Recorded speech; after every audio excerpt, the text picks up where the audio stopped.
یا نبی سلام علیکہ،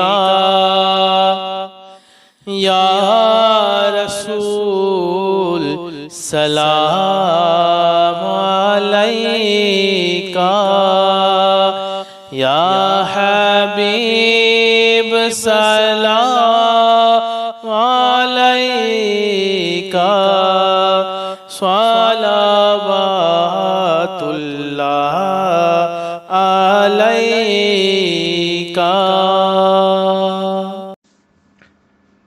اعوذ باللہ من الشیطان الرجیم، بسم اللہ الرحمن الرحیم۔ لا الہ الا اللہ محمد رسول اللہ، صلی اللہ علیہ یا رسول اللہ، صلی اللہ تعالی علیہ وسلم، نور من نور اللہ۔ قرآن و حدیث کی روشنی میں حج کے موسم میں اسلام کی دعوت دینا۔ جب رسول اللہ صلی اللہ علیہ وسلم نے دیکھا کہ کفار قریش اسلام قبول کرنے کے بجائے برابر دشمنی پر تلے ہوئے ہیں، تو حضور پاک صلی اللہ علیہ وسلم نے حج کے موسم کے انتظار میں رہنے لگے، اور جب حج کا موسم آ جاتا اور لوگ مختلف علاقوں سے مکہ آتے تو ایسے موقع پر رسول اللہ صلی اللہ علیہ وسلم بذات خود ان لوگوں کے پاس تشریف لے جاتے اور لوگوں کو ایک اللہ کی عبادت کرنے، بت پرستی سے توبہ کرنے اور حرام کاموں سے بچنے کی دعوت دیتے۔ کفار قریش تمام لوگوں کے دلوں میں حضور پاک صلی اللہ علیہ وسلم اور آپ کی دعوت کے متعلق نفرت ڈالنے کی خوب کوشش کرتے۔ خود آپ کا چچا ابو لہب آپ کے پیچھے پیچھے یہ کہتا پھرتا کہ اے لوگوں، یہ شخص تم کو بتوں کی پوجا سے ہٹا کر ایک نئے دین کی طرف بلاتا ہے، تم ہرگز اس کی بات نہ ماننا۔ مگر رسول اللہ صلی اللہ علیہ وسلم تمام مصیبت اور ان کی مخالفتوں کو برداشت کرتے ہوئے اسلام کی دعوت لوگوں تک پہنچاتے رہے اور دین حق کی سچائی اور شرک و بت پرستی کی خرابی کو واضح کرتے رہے۔ بعض لوگ تو نرمی سے جواب دیتے، لیکن بعض لوگ بڑی سختی سے پیش آتے اور غصہ خانہ باتیں کہتے۔ اسی حج کے موسم میں ایک مرتبہ قبیلے اوس و خزرج کے کچھ لوگ مدینے سے آئے ہوئے تھے، جن کے پاس تشریف لے جا کر آپ صلی اللہ علیہ وسلم نے اسلام کی دعوت دی، تو ان لوگوں نے اسلام قبول کر لیا اور آپ کی مدد کا وعدہ کیا۔ سبحان اللہ، اللہ کی قدرت۔ ملک اردن میں چھوٹا سا ایک سمندر ہے جس کو بحر میت کہتے ہیں۔ اللہ تعالیٰ نے قوم لوط کی بستیوں کو پلٹ کر ایک گہرے سمندر میں تبدیل کر دیا، جس کے پانی کی سطح عام سمندروں کے مقابل 1300 فٹ گہری تھی۔ اس کی بڑی خصوصیت یہ کہ نہ کوئی جاندار اس میں زندہ رہتا ہے اور نہ ہی کوئی ڈوبتا ہے، جبکہ دوسرے سمندروں میں جاندار چیزیں بھی ہیں اور جاندار بے جاندار چیزیں بھی اس میں گر کر ڈوب جاتی ہے۔ سبحان اللہ۔ ملک اردن میں ایک چھوٹا سا سمندر جس کو بحر میت کہتے ہیں۔ سبحان اللہ۔ حضرت ابو ہریرہ رضی اللہ تعالیٰ عنہ فرماتے ہیں کہ رسول اللہ صلی اللہ علیہ وسلم ہمیں سکھاتے کہ نماز میں امام سے پہلے رکوع ادا نہ کرنا اور نہ سجدہ ادا کرنا۔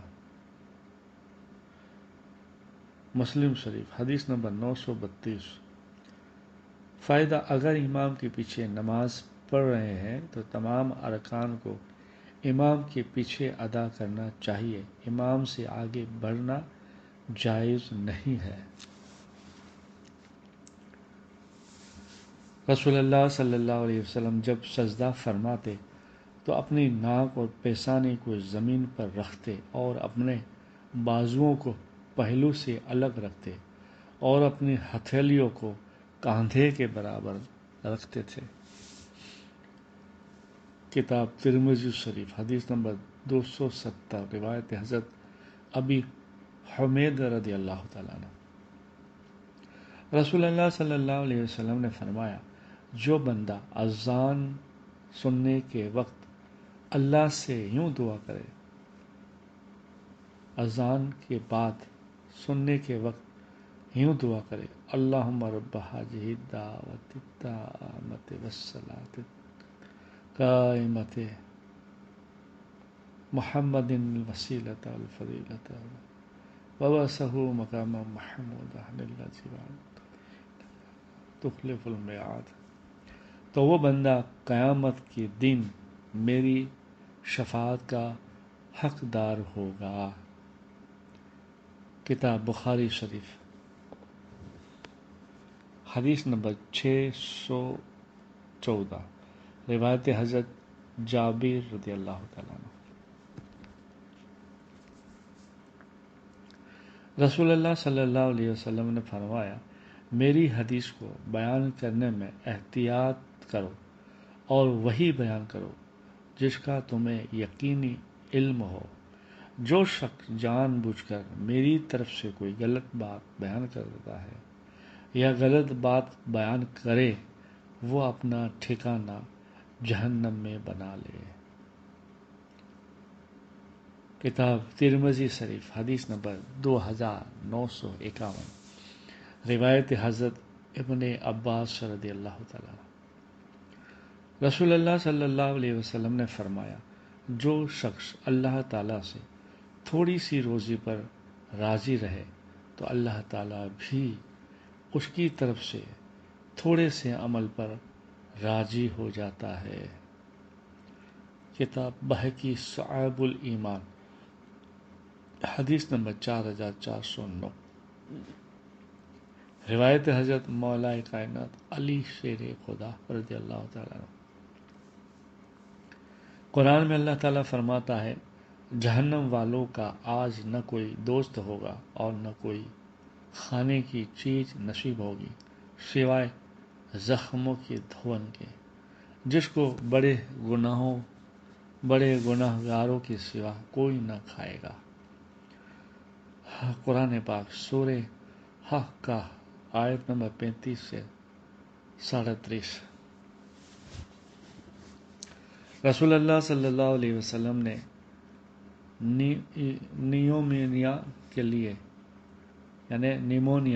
اپنی یہاں کی بھاشا میں نیمونیا کا علاج وسط کشت اور روغن زیتون پلانے کو مفید فرمایا۔